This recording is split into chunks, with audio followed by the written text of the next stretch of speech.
Good day. Welcome to English 9 Quarter 1 Module 1 Lecture on Modal Verbs.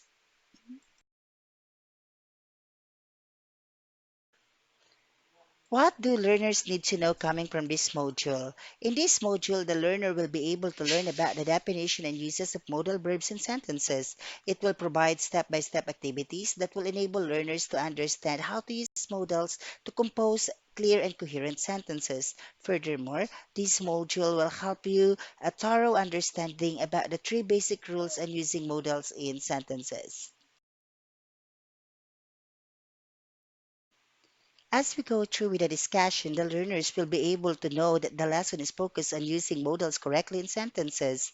The students are expected to: number one, identify modal verbs in sentences. Two, explain the functions of modals. Three, use modals correctly in writing. As we go on with the discussion of this lesson, certainly the students will be finding out something new. So what's new in the lesson? Acoustic music, according to Wikipedia, is music that solely or primarily uses instruments that produce sound through acoustic means, as opposed to electric or electronic means. Listening to it is more relaxing, for the lyrics of the song are much clearer. Thus, words can be heard clearly and internalization quickly takes place.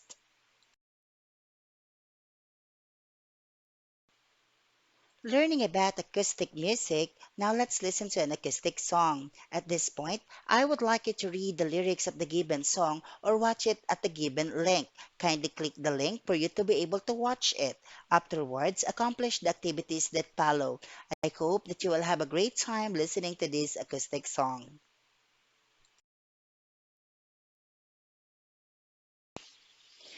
After listening to that acoustic song sang by Boyce Avenue and Miley Cyrus, We Can't Stop, let us now proceed to the guide questions. Number one, figure out the meaning of the song and write a sentence or two on what is it all about. Number two, what modal verb is used all throughout the song? Okay, so do not worry that much, for you will not be accomplishing answering yet those questions. You will be having them as you visit our Google Classroom later after the lecture.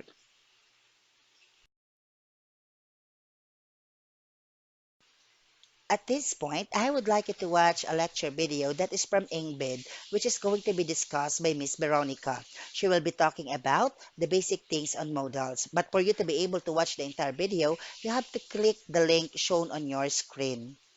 Pay attention to whatever she's going to discuss, for at the end of this, she will be accomplishing a concept map.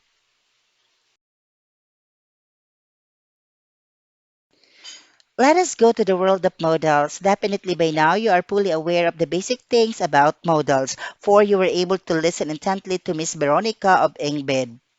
I am certain that by now you know the basic definition of a modal. What are the frequently used modals? That whenever you see one in sentences, you can easily pick it out, identify it, and tell that it is a modal. And of course, I am certain also that by now you are aware of the three basic rules when it comes to using modals in sentences. Look at the concept map. Do not feel bad, for you will be answering it later as I finish this lecture. As you finish listening to this lecture, you visit our Google Classroom and deal with that concept map.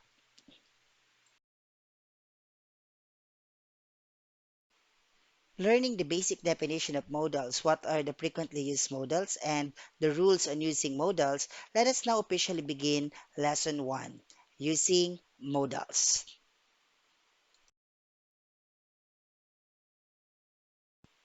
What is in Lesson 1?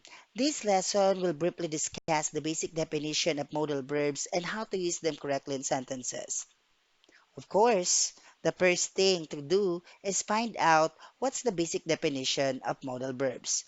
What are modal verbs? Modal verbs are auxiliary verbs, also called helping verbs, that add meaning to the main verb in a sentence by expressing possibility, ability, necessity, permission, obligation, prohibition, wish, and etc. that are not expressed by the main verb. Each one of them can express more than one of these ideas.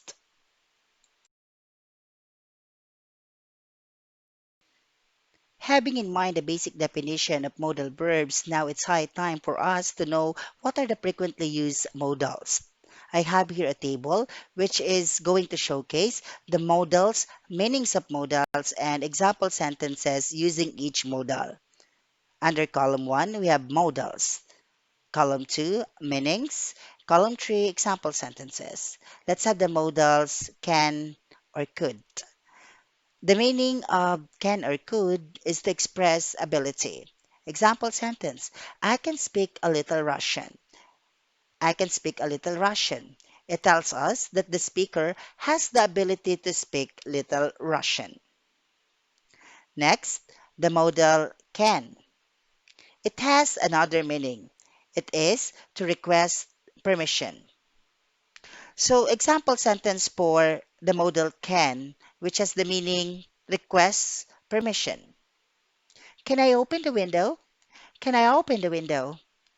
So, after listening to that sentence, you can sense that the speaker is asking for or requesting for permission to open the window. Again, it's the modal can. Next modals, we have may or might. The first meaning of those modals is to express possibility. Look at the example sentence. I may be home late. I may be home late. So after listening to it, you can sense that the speaker is talking about the possibility that he or she will be going home late.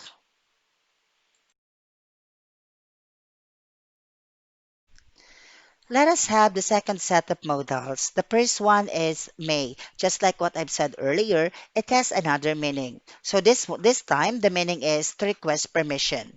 Look at the example. May I sit down, please? May I sit down, please? So it tells us that the speaker is requesting permission for him or her to sit. So again, the modal may expresses request for permission. Next, must. Must has the meaning, the first meaning of it is to express obligation. Look at the given example sentence. I must go now. I must go now. So it gives us the idea that the person speaking is really or obliged to go home. Is really obliged to go home. Maybe he is following a curfew time or there's really a reason for him or her to go home. Next, again, the modal must. The second meaning of the modal must is to express a strong belief. It can be also obligation to do something comes from the speaker. Next is to express the speaker's feelings. Look at the given sentences. She must be over 90-year-old. I must stop smoking. It's really bad for my health. Look at the sentence. She must be over 90-year-old. It expresses a strong belief that the person is already 90-year-old, above 90-year-old. Okay? Then the second one is I must stop smoking. It's really bad for my health. It expresses what? The speaker's feelings. Also, it is what? An obligation to do something coming from the speaker that he or she must really stop smoking. Those are the second set of modals. Let us have the third set of frequently used modals. The first modal is shall. The meaning is to express suggestion, promise, predestination, or inevitability. Look at example sentences. Shall I help you? I shall never forget where I came from. He shall become our next king. I'm afraid he shall become our next director. Look at the first sentence. Shall I help you? What's the meaning of the modal there, of the modal shall? It is to express suggestion. Shall I help you? Okay. The next sentence, I shall never forget where I came from. So after listening to that sentence, it suggests that what? That the speaker is promising something that he or she shall never forget where he or she came from. Look at the third sentence. He shall become our next king. He shall become our next king. It communicates the idea that what? That the modal shall tells us that it is a predestination. Okay? Then the last sentence. I am afraid he shall become our next director. It is what? It is communicating the inevitability that that person will be the next director. Okay? Let's have the modal should. It means to give advice. Look at the example sentence. You should stop smoking. You should stop smoking. So the modal should tells us that what? The person who's saying it is giving an advice to another person that he or she must or should stop smoking. Okay? Next, let's have the modals would or will. What's the meaning? To request or offer. Let's have the given sentences. Would you like a cup of tea? Will you take the challenge? Okay, those two sentences are using the modals would or will. The first one, would you like a cup of tea, is what? Is communicating an offer. The same is true with will you take the challenge? It's an offer at the same time a request for someone to take the challenge. Okay, so let's continue.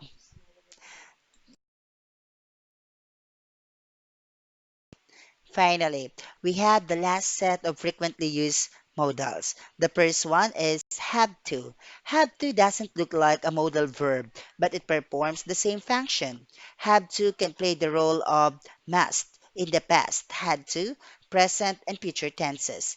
Look at the meanings. To express firm obligation or necessity. Second, implies that the obligation comes from someone else. Third, it's something the speaker can't change. And lastly, it expresses an impersonal data. Let's have the example sentences. Students have to study hard for a brighter future. Next, I have to pay the bills because my wife is ill. Let's go back to the first example sentence. Students have to study hard for a brighter future. You have the have to. And of course, dealing with the meaning, it expresses what?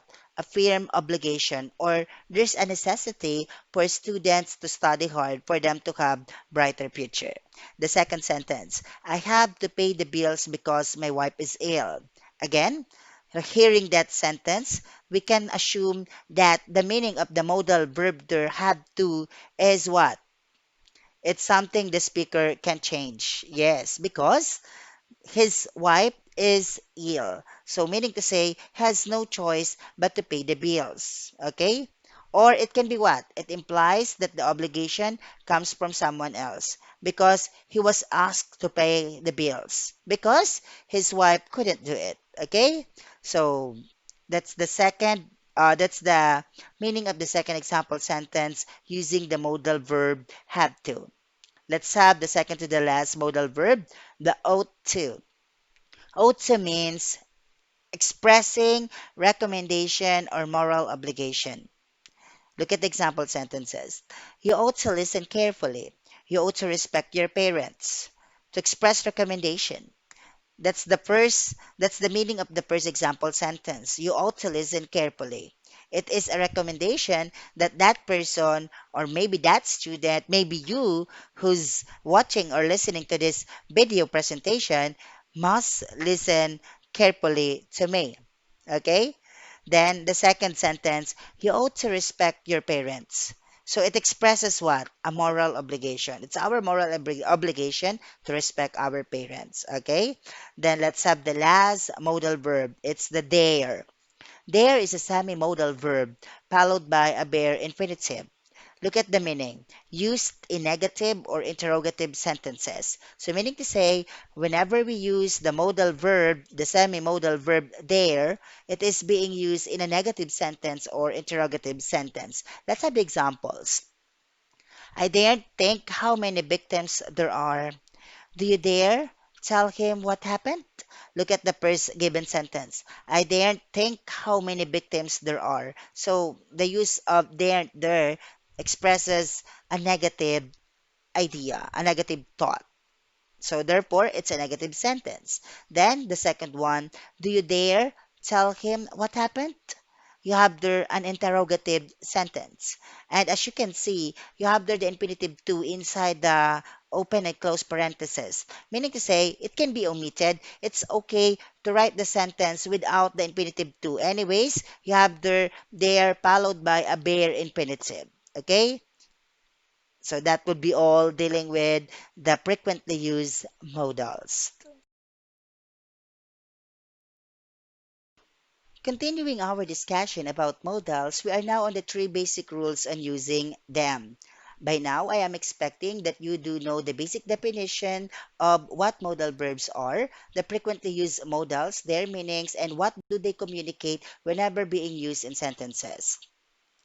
For me to be assured that you will be really, really good when it comes to using modals, you must know these three basic rules that you must really have in mind so that whenever you deal with modals, then you are certainly correct whenever you use them in sentences. The first rule, use modal verbs as is. It has no other forms such as present, past, or future.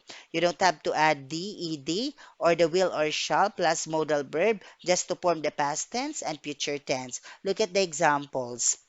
He can swim. He can swim. Which is correct? Is it the he can swim or he can swim? Definitely, it's the he can swim because that showcases that modal is being used as is. So that's the correct way of using a modal in a sentence. Unlike the other one, he can swim, wherein the can has s. Though the subject is singular, you cannot put s to it just to say that it is also singular in the present tense. No, it's not like that. Again, use modals as they are. The second rule, use base verb after modal. Don't use to. So look at the given examples. He might join us. He might to join us. Which is correct? Of course, it is the he might join us. Unlike the he might to join us. Why it is incorrect? Because the second one has the infinitive to between the modal and the main verb. Okay? There should be no to or infinitive to. If the sentence is, he might joins us, then he might join us, which is correct. Of course, it is that he might join us. We're not going to say he might joins us because the main verb should be in the base form. Okay? That's the second basic rule when it comes to using modals. And lastly, use not after modals. Don't use don't, doesn't, isn't, aren't, won't, and wasn't. Okay? So look at the example. You should not smoke. That's correct. We do not say you don't should smoke. That will be incorrect. It sounds awkward. And that is not the proper way of using modals in sentences, especially if you will be using the negative adverb not. Okay? The position of the negative adverb should be between the modal and the main verb. Okay? And friendly reminder, as you use the modal verb can, forming the negative form of it, cannot, you should write it C-A-N-N-O-T. Cannot, not C-A-N, then separated with N-O-O-T. N-O-T. It's not like that, okay? So these are the three basic rules on using modals.